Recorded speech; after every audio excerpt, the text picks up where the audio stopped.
Dipersembahkan oleh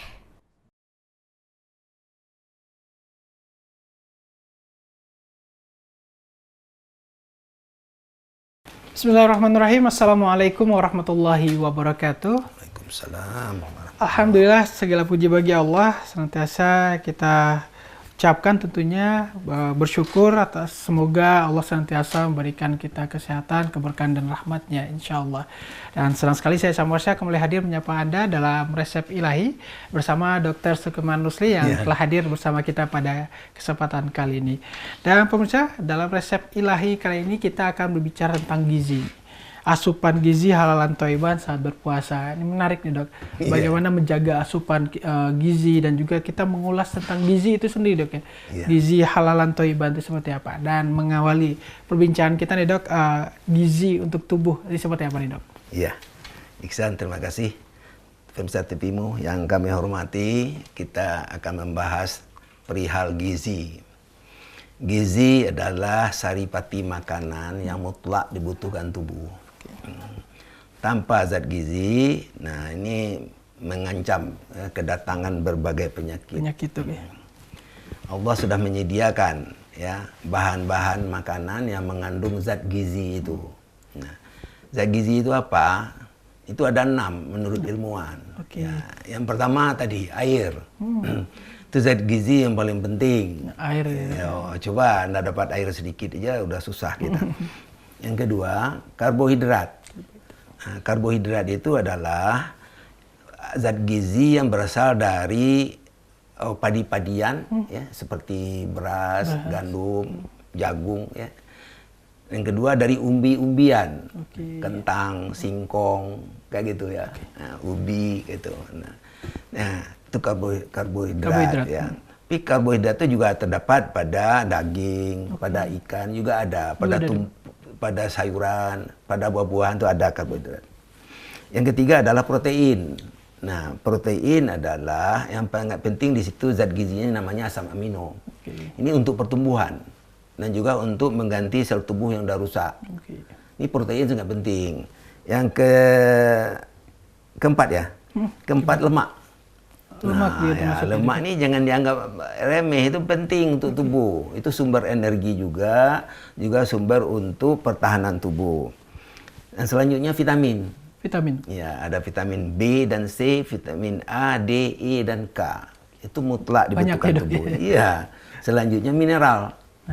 Ada mineral natrium, kalium dan trace elemen namanya. Itu mineral yang berguna untuk tubuh.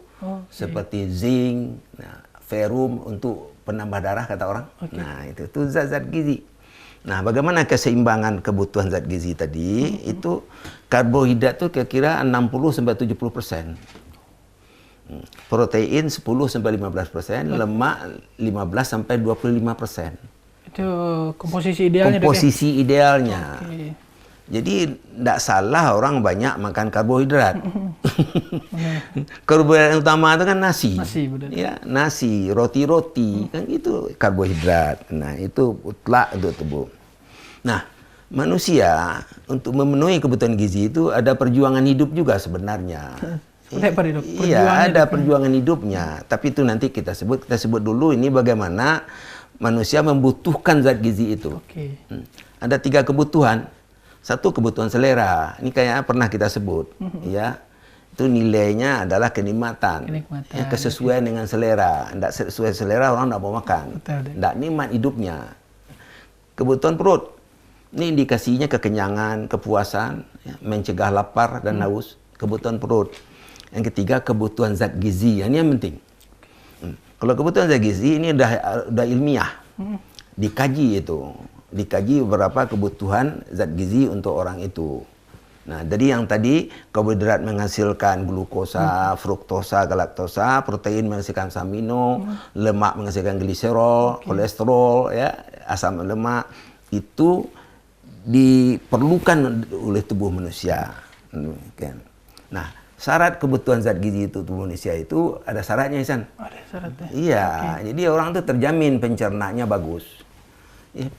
Pengolahan di saluran cerna, metabolismenya, dan ya Pengolahan dulu. Oh, pengolahan dulu. Ya, udah hancur, udah ada zat gizi baru diserap. Oke. Nah, dari serap dari usus dibawa ke hati. Oke. Hepar namanya. Hepar. Yang 1,5 berapa kilo tuh berat itu. Di situ diolah benar tuh zat gizinya. Kemudian baru dikirim ke jantung, disebarkan ke seluruh tubuh. Jadi disaring di hepar tadi, di hati tadi, Dok? Iya, itu. Jadi metabolisme itu yang utama tuh di hepar, di hati. Oh, itu di hati. Oke. Di hati itu bukan pemikiran. Hati itu hanya untuk mengolah zat pati makanan sehingga dibutuhkan oleh tubuh. Oke. Itu ya tadi yang beberapa episode kita bahas itu kan? Iya. Pegasannya. Itu hati. Pemikiran itu di otak yang kalau itu. Itu berbeda. Ya. Kita melihat itu tadi bagaimana serap metabolisme tubuh tadi, Dok ya. Iya. Nah, kayaknya kita lanjutin bagaimana memenuhi kebutuhan zat gizi, Ustaz. Betul. Ya. Memenuhi kebutuhannya. Kita untuk memenuhi kebutuhan zat gizi nilai dulu. Allah sudah menyediakan tiga sumber zat gizi. Oke. Ya. Satu adalah bahan makanan nabati namanya. Dari tumbuhan. Tumbuhan. Itu sayuran, buah. Yang kedua bahan makanan dari hewani. Ini daging, telur, susu. Oke. Nah, daging dipilih dua. Daging putih, daging merah. Daging merah dari sapi, kambing, kerbau. Daging putih itu dari burung atau ayam dan ikan. Nah, daging putih ini penting ini. Makin lanjut usia, daging putih harus dibanyain. Oh. Makin lanjut usia daging daging putih tadi, Dok ya. Oke. Begitu itu bahan makanan ya yang selanjutnya itu bahan makanannya air. Nah, itu yang kita sebut tadi. Nah, bahan makanan ini untuk manusia diolah. Nah, pengolahannya ada dua. Pengolahan yang tradisional yang kita sebut dimasak. Oke, dimasak. Pengolahan melalui industri makanan. Ya, ini. Yang dimasak ini ada yang dipopulerkan untuk dijual. Kuliner. Benar. Demikian. Nah, diolah. Nah, hasil olahan itu namanya menu makanan. Nah, menu makanan udah terletak meja. Nah, menu makan itu ada bahan makanan pokok seperti nasi, makanan lauk pauk, makanan sayur mayur, buah-buahan, katanya supaya 5 sehat apa? 1 gelas susu. Itu menu makanan. Okay. Nah, bagi kita umat muslim, dari awal penyediaan bahan makanan sampai diolah, sampai ada menu makanan harus diperhatikan. Halal dan toyib, apakah ada. Apakah ini halalan dan toyib. Nah, itu syaratnya mutlak itu. Baik, Dok. Itu menjadi penegasan tentunya dalam poin kita tentang asupan gizi yang halal dan thayyiban untuk umat muslim tentunya. Dan kita jeda sejenak dan kita akan kembali saja berikut. Pemirsa tetap bersama kami dalam Resep Ilahi. Pemirsa, terima kasih Anda masih bersama kami dalam Resep Ilahi. Ikhtiar meraih sehat walafiat, sehat fisik, sehat psikologis, sehat sosial, dan sehat spiritual. Dan dengan tema kita, asupan gizi halalan thayyiban saat berpuasa. Dok, tadi kita bedah, Dok ya, gizi, macam-macam gizi apa saja dan bagaimana ikhtiar pemenuhan kebutuhan untuk gizi ini sendiri. Dan seperti biasa kita bicara tentang tuntunan nih, Dok. Ini yang konteks ilahiyah, dalil-dalil ataupun hujahnya nih, Dok. Seperti apa nih, Dok, yang berkaitan dengan asupan ini juga, Dok? Ya. Jadi yang pertama adalah kita sudah singgung tadi ada namanya kebutuhan selera. Ya, di situ kita sudah menilai makan ini layak atau tidak, ya, haram atau halal, ya, bagaimana dikonsumsi, baik atau tidak baik untuk tubuh, kan demikian. Ya. Nah, itu dituntun dalam agama kita. Dituntun dalam agama kita itu. Ada dalam Al-Quran, kalau tidak salah surat Abasa itu, fal yanzuril insanu illa ta'ami. Nah, dan manusia harus memperhatikan makanan yang akan dikonsumsinya. Nah, itu tadi Iksan. Jadi memperhatikan itu bagi kita umat muslim mulai dari awal. Penyediaan bahan makanan, teknis dan tata cara mengolah menjadi menu makanan. Yang terakhir itu menu makanan. Itu harus dilihat dua nilai tadi, halal, toyib. Nah, itu yang dinilai. Nah, yang halal ini mutlak. Jadi banyak banget ayat dalam Al-Quran itu memberi petunjuk yang halal itu sebenarnya apa. Al-Baqarah, Al-Maidah tuh menyebutkan demikian itu. Tegaskan ya. Ditegaskan tuh yang halal itu bagaimana, yang haram itu bagaimana. Coba kita kutip yang halal ya. Baik. Ya ayuhan nasu kulu mimma fil ard halalan thayyibah wa la tattabi'u khutuwatis syaitan innahu lakum aduwwum mubin. Wahai manusia, makanlah yang halal dan thayyib ya, yang terdapat di permukaan bumi. Janganlah ikuti langkah-langkah setan, karena setan adalah musuh nyata bagimu. Nah, apa ini petunjuk? Satu ya tipe makanan tadi, harus halal. Yang kedua harus thayyib. Nanti kita singgung thayyibnya, ya, thayyib. Yang ketiga ini jangan abaikan, janganlah ikuti langkah-langkah setan. Itu maksudnya apa? Itu sebenarnya adalah janganlah terjebak perilaku makan minum itu sesuai dengan perilaku setan. Jadi langkah-langkah setan itu adalah memori yang sudah ada dalam otak yang cocok dengan perangai setan. Nah, jadi apa? Yaitu makanan yang tidak thayyib untuk tubuh. Nah, ini banyak banget nih kisah orang yang tidak thayyib. Tidak thayyib ya. Satu, ada orang yang makannya berkelebihan, rakus. Rakus. Akhirnya dia gemuk, obesitas. Tapi sebaliknya ada orang tidak dapat yang dimakan. Nah, ini faktor kemiskinan. Ya, sudah berjuang sehari penuh ya untuk mendapatkan sesuap pagi, sesuap petang, itu pun tidak dapat. Akhirnya apa? Nah, kesehatannya terganggu. Itu makan. Yang kedua, yang ketiga yang perlu simak adalah orang yang makanan itu sesuai selera saja. Cocok seleranya dia makan, tidak cocok dia tidak mau. Nah, jadi dia melanggar konsep gizi halalan thayyiban yang seimbang.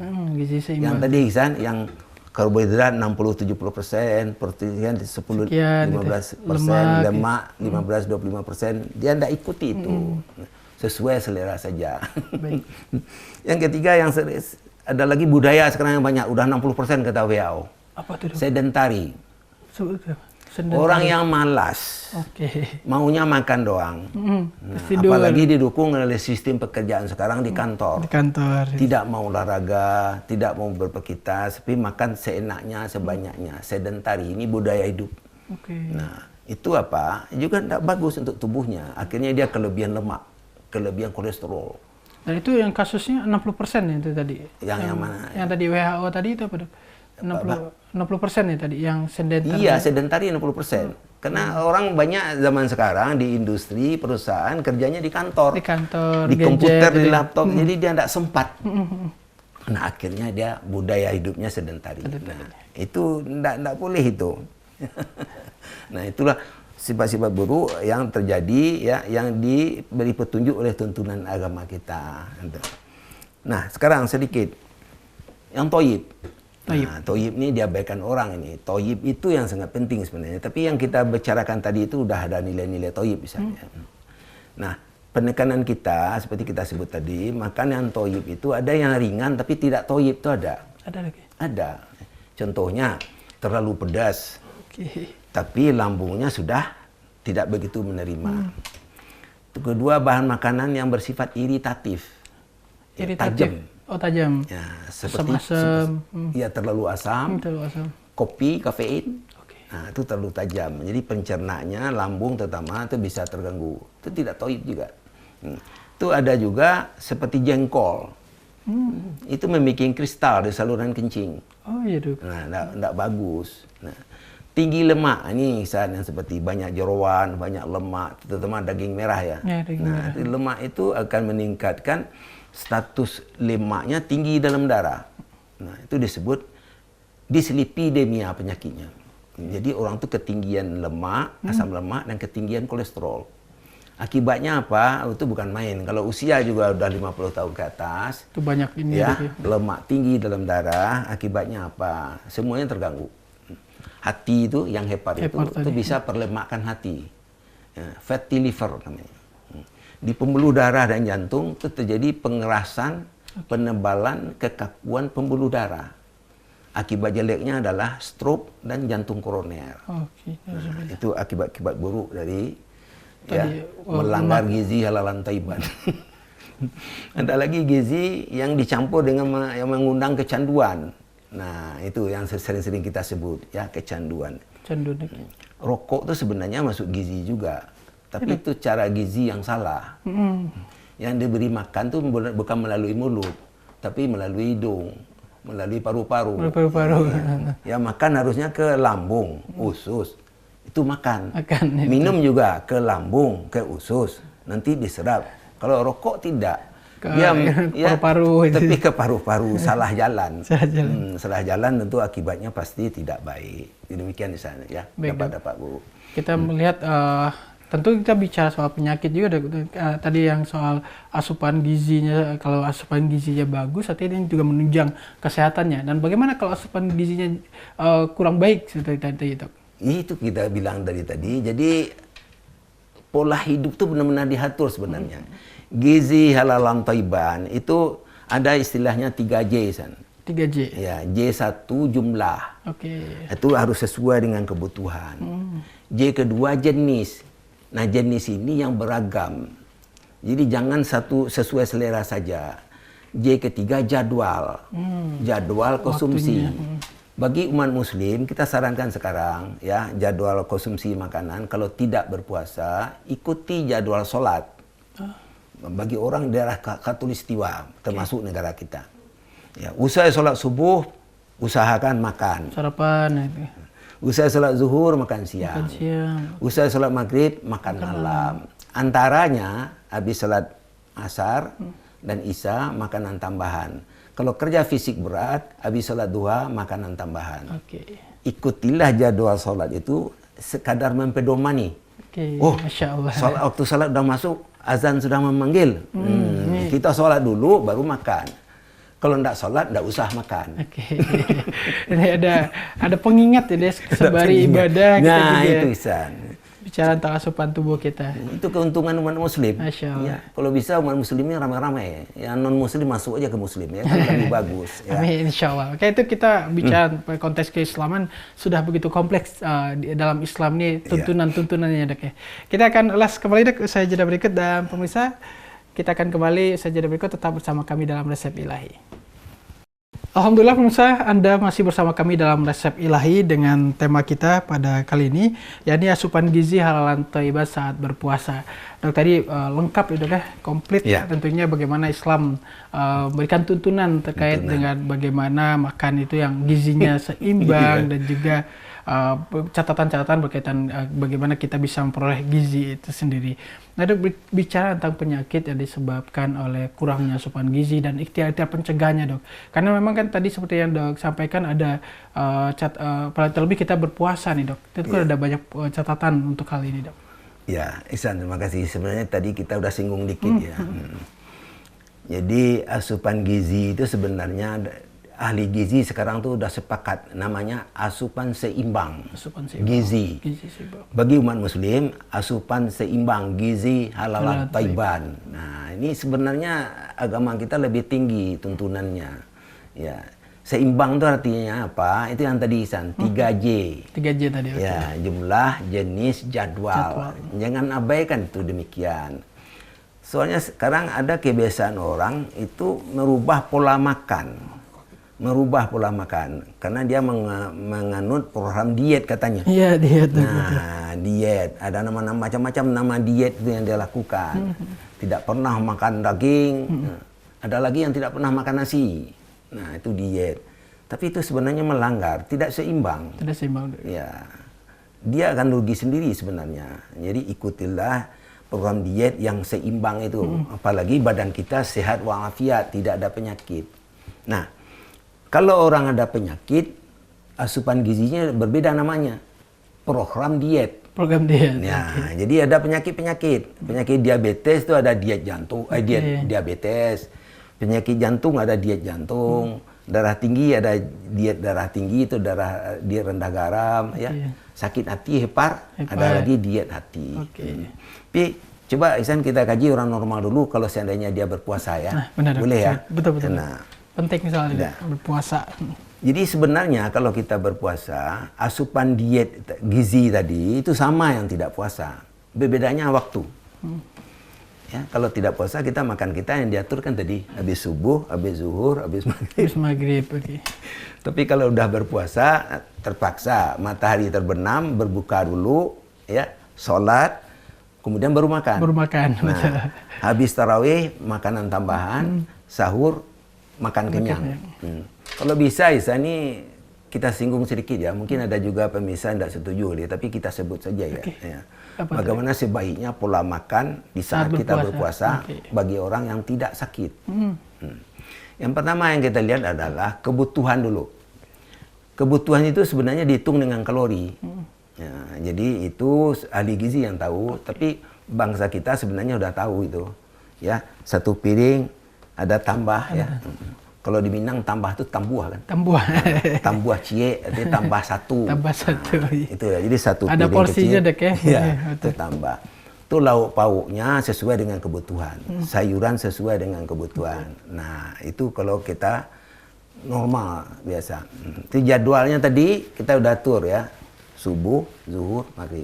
Makan. Dia bagi-bagi kebutuhan itu. Nah, kemudian jenis harus beragam kan demikian. Nah, kalau berpuasa, nah ini sama. Malam juga begitu, sama.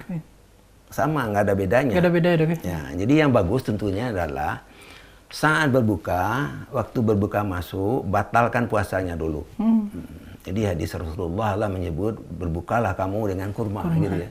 Kurma matang ya. Nah, tapi kalau nggak ada kurma dengan air putih. Nah, itu sama saja. Air putih dulu, oke-oke saja, tapi karena waktunya berbeda detik aja itu sebenarnya. Ya, minum air murni dulu, terus beli kurma gitu. Atau kurma bisa juga ditambah dengan yang lain atau diganti. Apa bangsa kita yang terkenal kolak ya? Kolak. Kolak. Nah, di Minang ada lagi namanya kampiun. Lebih bercampur. Campur-campur. Nah, pokoknya syaratnya adalah berbuka itu banyak air. Tinggi glukosa. Jadi gula sederhana itu tinggi. Nah, itu untuk memenuhi berbuka. Nah, setelah itu berbuka batal, baca doa habis makannya, doa berbukanya, kemudian sholat dulu. Maghrib dulu. Ya, sholat maghrib dulu. Habis sholat maghrib baru makan. Nah, makan pokok. Ya, ada lauk nasi pokok, ada lauk pauk, ada sayur, dan itu makan seperti biasa. Coba dibudayakan demikian. Nah, habis salat witir, kira-kira jam 9 sampai jam 10, boleh makanan tambahan sesuai kebutuhan. Sesuai kebutuhan ya. Ya. Sahur, nah ini kalau bisa harus makan. Ada istilah orang tuh namanya puasanya berlalu. Puasa berlalu. Artinya dia puasa tidak ada makan sahur. Iya, itu tidak baik sebenarnya untuk tubuh. Harus ada sahur. Apa syarat makanan sahur? Orang normal, tidak ada sakit, itu biasa. Tapi dalam ilmu gizi, tinggikan asupan protein. Nah, terutama itu seperti daging tadi, daging putih. Daging putih. Ya, daging merah juga boleh, telur juga boleh. Nasi sesuai kebutuhan, sayuran diperbanyak. Nah, yang kedua, tinggi serat.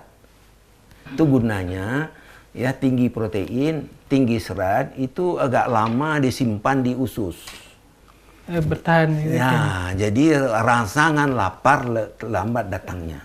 Nah, itu kalau makan, pola makan sangat puasa. Nah, bagaimana kalau sakit? Nah, ini diatur. Nah, sakit diabetes itu namanya diet diabetes. Itu diatur banget kalorinya. Tapi yang kita sebut tadi itu boleh berlaku untuk orang diabetes. Yang tadi ya dok ya? Pola-pola dari... Ya, jadi berbuka, yang manis apa, kemudian habis sholat maghrib, witir, asupannya itu sahur. Kalau diabetes, kalau dia minum obat, konsumsi obat, memang harus sahur mutlak. Harus sahur. Mutlak. Yang kedua yang perlu diperhatikan adalah penyakit gastrointestinal. Itu penyakit lambung dan usus. Nah, itu sangat sensitif di bawah puasa. Nah, itu harus diatur makannya, ya, supaya yang tinggi serat tadi itu sangat penting itu. Dua itu penyakit yang sangat dominan mempengaruhi waktu berpuasa. Waktu berpuasa, baik dok. Baik Dok, tentu ini kita melihat pola-pola yang disampaikan ini juga menjadi sangat penting untuk kita aplikasikan, terlebih bicara tentang asupan gizi kita saat berpuasa. Nah, terakhir Dok, berkaitan dengan pentingnya asupan gizi ini, apalagi dalam konteks berpuasa dan juga menghindari dari penyakit-penyakit tadi akibat gula, garam, lemak tadi sempat disinggung. Sebagai penutup Ihsan sekali-sekali. Ya, pemirsa TV-mu yang kami hormati. Kita penutup sekarang kita sampaikan karena tadi lupa. Ada lupa kita bahwa saatnya lah Ramadan ini kita memberhentikan kalau ada makanan yang kecanduan. Disinilah zamannya, masanya, momentumnya yang paling tepat. Kalau kecanduan alkohol, disinilah momennya, sehingga kita tidak perlu alkohol lagi. Kecanduan rokok di sini juga bisa. Kecanduan narkoba apalagi disinilah. Ya, kembalilah ke jalan Allah, laksanakan konsep ittaqullah, bertawakal kepada Allah, tingkatkan ibadah, sadarkan diri kita bahwa kecanduan itu adalah akan menjerumuskan diri kita. Itu pesan kita. Kita tidak ada uraikan tadi ya. Jadi sebagai penutup kita sampaikan demikian. Baik, terima kasih Dok atas waktu dan poin-poin yang disampaikan tentunya dalam resep ilahi kali ini dengan tema kita bicara tentang asupan gizi di saat berpuasa Dok ya. Dan demikianlah pemirsa diskusi kita dalam resep ilahi kali ini. Tentu terus saksikan resep ilahi dengan berbagai tema-tema menarik lainnya insya Allah.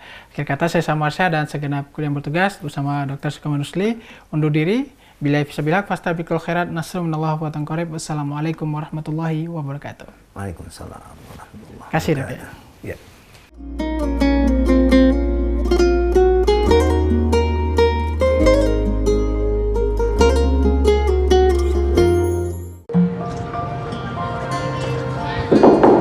Sibuk warawiri, tahu-tahu beduk udah bunyi. Aqua dulu. Bangun anak-anak, ayo bangun cepet sahur. Bangun sahur? Nyawa belum ngumpul. Aqua dulu. Datang dari sumber alam yang terlindungi, murninya air mineral Aqua, berikan air minum berkualitas. Apapun aktivitasmu di bulan puasa ini, Aqua dulu.